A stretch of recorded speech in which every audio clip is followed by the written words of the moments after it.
സ്നേഹപൂർവ്വം ഷമ സീരിയലിൻ്റെ ലേറ്റസ്റ്റ് എപ്പിസോഡിൻ്റെ റിവ്യൂയിലേക്ക് എല്ലാവർക്കും സ്വാഗതം. എപ്പിസോഡ് തുടങ്ങുമ്പോൾ തന്നെ കാണിക്കുന്നത് വരുണും സൂര്യയും അങ്ങനെ വീട്ടുകാരെല്ലാവരും കാറിൽ ആറ്റുവശ്ശേരി വന്നിറങ്ങുന്നതാണ്. വരുണും സൂര്യയും പരമേശ്വരനും മുത്തശ്ശിയൊക്കെ ഒത്തിരി സന്തോഷത്തോടെ പുറത്തേക്ക് ഇറങ്ങുവാണ് കേട്ടോ. ഈ സമയം പത്മിനിയുടെ അരികിലേക്കും ഉർവശിയും കൽപ്പനയൊക്കെ ഓടി വരുന്നുണ്ട്. എന്നിട്ട് പത്മിനിയോട് പതിയെ രഹസ്യമായിട്ട് പറയണേ, അമ്മയുടെ മനസ്സിലുള്ള എല്ലാ കാര്യങ്ങളും ഈ അവസരത്തിൽ തന്നെ തുറന്നു പറയണം. രാധികയെ പോലെ ഒരുത്തി നമ്മുടെ കുടുംബത്തിലേക്ക് ഒരിക്കലും കടന്നു വരാൻ ഒട്ടും യോഗ്യമല്ല. അവളെപ്പോലൊരു പെണ്ണിനെ ഈ ജന്മം മുഴുവനും നമ്മൾ സഹിക്കേണ്ട കാര്യമില്ല. അതുകൊണ്ട് അമ്മ ആരെയും പേടിക്കാതെ മനസ്സിലുള്ളത് അങ്ങ് തുറന്നു പറയണം. ഈ കല്യാണം നടക്കില്ലെന്ന് അമ്മ തറപ്പിച്ച് തന്നെ പറയണം എന്നൊക്കെ പറഞ്ഞുകൊണ്ടിരിക്കുവാണ് കേട്ടോ. അന്നേരം മുത്തശ്ശി പറയുന്നുണ്ട്, എന്താ ഇവിടെ രഹസ്യം പറച്ചിൽ? അല്ലെങ്കിൽ എന്തെങ്കിലും നല്ല കാര്യത്തിന് ഇറങ്ങി പുറപ്പെട്ട പിന്നെ കൽപ്പന കുറവശിക്കും മാറി നിന്നും തിരിഞ്ഞു നിന്നും നോക്കി ഇങ്ങനെ എന്തെങ്കിലുമൊക്കെ പറഞ്ഞുകൊണ്ടിരുന്നാലല്ലേ സമാധാനം ഉണ്ടാകുള്ളൂ. അങ്ങനെ അവർ മുറ്റത്ത് നിൽക്കുന്ന സമയത്തായിരിക്കും കേട്ടോ ദേവനും യശോദയും അങ്ങോട്ടേക്ക് വരുന്നത്. എല്ലാവരും വന്നല്ലോ, വരൂ അകത്തേക്ക് ഇരിക്കൂ എന്ന് പറഞ്ഞ് അവരെല്ലാവരെയും സ്വീകരിക്കുവാണ് ദേവനും യശോദയും ചേർന്ന്. അവരെല്ലാവരും അങ്ങനെ അകത്തിരിക്കുവാണ്. ഈ സമയം പരമേശ്വരൻ പറയുന്നുണ്ട്, എല്ലാ കാര്യങ്ങളും ഒന്നെന്ന് പറഞ്ഞു തുടങ്ങുവാണ് അല്ലേ തിരുമേനി? അതുകൊണ്ടാണ് ഇങ്ങനൊരു ചടങ്ങിലൂടെ തന്നെ തുടങ്ങാമെന്ന് വിചാരിച്ചത്. അതെ, അതെന്താണെങ്കിലും നന്നായി. എന്നാൽ പിന്നെ ഇനി പെൺകുട്ടിയെ വിളിക്കാം അല്ലേ? യശോദ, താൻ പോയി രാധിക മോളെ കൂട്ടിക്കൊണ്ടുപോവാം. അങ്ങനെ യശോദ നേരെ രാധികയുടെ റൂമിലേക്ക് ചെല്ലുക. ഈ സമയം രാധിക അവിടെ റൂമിലിരിക്കുന്നുണ്ടാവും. അന്നേരം യശോദ വന്ന് അവരെല്ലാവരും വന്നു എന്ന് പറഞ്ഞ് രാധികയെ വിളിക്കുന്നുണ്ട്. ആ സമയം രാധിക പറയണേ, അല്ല ഞാൻ ഫിദ മാഡത്തോട് ഈ കാര്യം പറഞ്ഞിട്ടില്ല, മാഡത്തെ ഒന്ന് വിളിച്ചറിയിക്കണ്ടേ? അയ്യോ, മോളിത് പറഞ്ഞില്ലേ? ഞാൻ കരുതി മോള് വിളിച്ച് പറഞ്ഞിട്ടുണ്ടാകുമെന്ന്. അന്നേരം രാധികയും വിഷമത്തോട് പറയണേ, ശരിയാ, ഞാൻ പറയേണ്ടതായിരുന്നു. എൻ്റെ അമ്മയുടെ സ്ഥാനത്താണ് ഞാൻ കാണുന്നത്. അങ്ങനെയുള്ളപ്പോൾ ഈ കാര്യം പറയാതിരുന്നത് ഫിദ മാഡം ഇതറിയുമ്പോൾ വിഷമാവില്ലേ എന്നൊക്കെ പറഞ്ഞ് രാധികയോട് സങ്കടപ്പെട്ട് നിൽക്കുമായിരിക്കും. ഇതേ സമയത്ത് തന്നെ ശ്യാമ ഫിദയുടെ വേഷത്തിൽ അമൃതക്കൊപ്പം അവിടെ എത്തുന്നുണ്ട്. ശ്യാമ അങ്ങനെ അകത്തേക്ക് കയറി വരുവാണ് കേട്ടോ. ശ്യാമയെ കാണുന്നതും ദേവനൊത്തിരി സന്തോഷമാകുക. ഇതാര് ഫിദ മാഡോ? ഞാൻ വന്നത് ബുദ്ധിമുട്ടായോ? എന്ത് ബുദ്ധിമുട്ട്? മാഡം ഈ കുടുംബത്തിലൂടെ അംഗത്തെ പോലെ തന്നെയല്ലേ?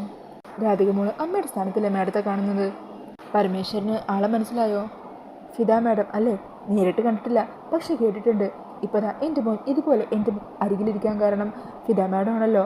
മാഡം ഏർപ്പാടാക്കിയ വക്കീൽ അഡ്വക്കേറ്റ് ആരതി വർമ്മ. ആ കുട്ടിയുടെ വാദം ഒന്നുകൊണ്ട് മാത്രമല്ലേ വരുണും രാധിക നിരപരാധികളാണെന്ന് കോടതി തെളിഞ്ഞത്. ഇപ്പോൾ ഞങ്ങൾ അനുഭവിക്കുന്ന ഈ സന്തോഷത്തിൻ്റെ കാരണം തന്നെ മാഡമാണ്. അങ്ങനെയൊന്നുമില്ല രാധിക, അവൾ എൻ്റെ സ്വന്തം മോള് തന്നെയാണ്.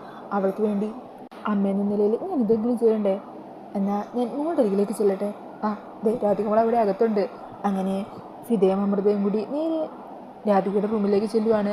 അങ്ങനെ ഫിദ മാഡത്തെ കാണുന്നത് വിശ്വസിക്കാനാവാതെ സന്തോഷത്തോടെ ചെന്ന് കെട്ടിപ്പിടിക്കുവാണ്ട് രാധിക. മാഡത്തോട് എനിക്കിത് വിളിച്ച് പറയാൻ പറ്റില്ല. സാരമില്ല, മോളുടെ അമ്മയല്ലേ ഞാൻ. അപ്പം പിന്നെ നമുക്കിടയിൽ അങ്ങനെ വിളിച്ചു പറച്ചിലും മറ്റുമൊക്കെ വേണോ?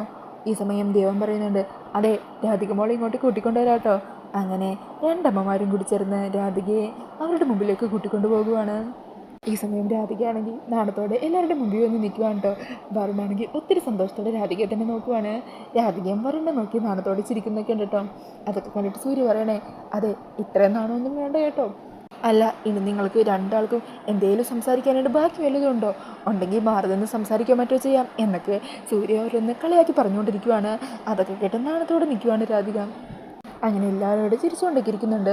പത്മിനിയുടെ മുഖത്താണെങ്കിൽ ഒരു മാറ്റവും ഇല്ല കേട്ടോ. ഇത് യശോദയെ ശ്രദ്ധിക്കുന്നൊക്കെ ഉണ്ട്. അന്നേരം ദേവൻ പറയണേ, അല്ല, ഈ വിവാഹത്തിൽ നിങ്ങൾ ആർക്കെങ്കിലും എന്തെങ്കിലും എതിർപ്പുണ്ടോ? ഉണ്ടെങ്കിൽ അതിപ്പോൾ തന്നെ തുറന്നു പറയാം.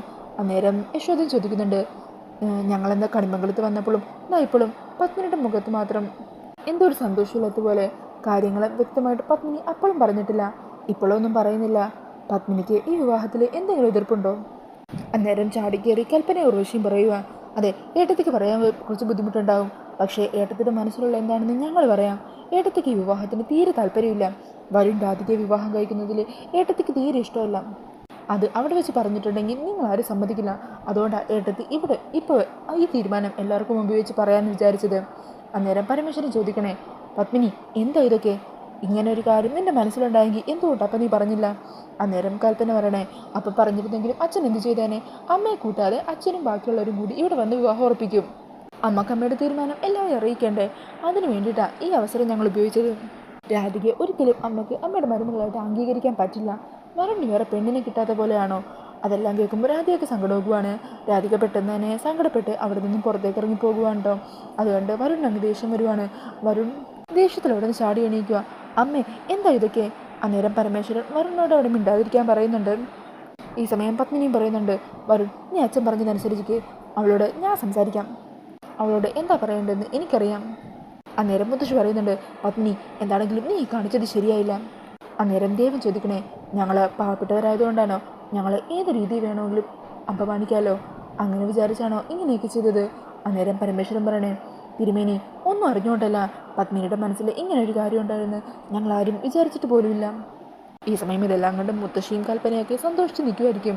അന്നേരം മുത്തശ്ശി പറയുന്നുണ്ട്, ആരൊക്കെ എന്തൊക്കെ തന്നെ പറഞ്ഞ് എതിർത്താലും ശരി, അത് പത്മിനി എന്നല്ല ആരാണെങ്കിലും ശരി, വരുണും രാധിക്കും തമ്മിലുള്ള വിവാഹം നടന്നിരിക്കും. ഈ സമയം കൽപ്പന വരണേ, അമ്മേ ഇപ്പം തന്നെ ഇങ്ങോട്ട് വാ, അവളോട് കാര്യങ്ങളൊക്കെ പറഞ്ഞ് എല്ലാം ഇന്നത്തോടെ അവസാനിപ്പിക്കണം. അങ്ങനെ കൽപ്പനയും ഉർവശിയും കൂടി പത്മിനിയും കൂട്ടി രാധികയുടെ അരികിലേക്ക് പോകുവാണ്. രാധിക അവിടെ പുറത്ത് നിൽക്കുമായിരിക്കും. പിന്നാലെ തന്നെ യശോദയും മുത്തശ്ശിയും ഫിദയും അമൃതയും എല്ലാവരും വരുന്നുണ്ട് കേട്ടോ. ഈ സമയം യശോദ വന്ന് രാധികയെ ഇങ്ങനെ പിടിക്കുന്നുണ്ട്. രാധിക അപ്പോൾ തിരിഞ്ഞു നിൽക്കുമായിരിക്കും. അന്നേരം യശോദ പറയണേ, മോൾ വിഷമിക്കാതിരിക്കുക, ഇതിൽ തീരുമാനം എടുക്കേണ്ടത് നീയും വരുണുമാണ്.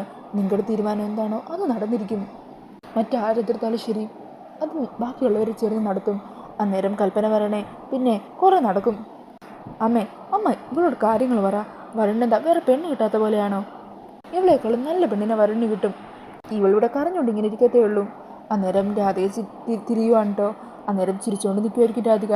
രാധികയുടെ മുഖഭാവം കണ്ട് എല്ലാവരും ഞെട്ടി വിശ്വസിക്കാനാവാതെ നിൽക്കുവാണ് കേട്ടോ. എല്ലാവരും വിചാരിച്ചത് രാധിക ആകെ വിവാഹം മുടങ്ങിയതിൻ്റെ സങ്കടത്തിലായിരിക്കുമെന്നാണ്. അന്നേരം രാധിക ചിരിച്ചുകൊണ്ട് എല്ലാവരുടെ മുമ്പിലേക്ക് തിരിയുവാണ്.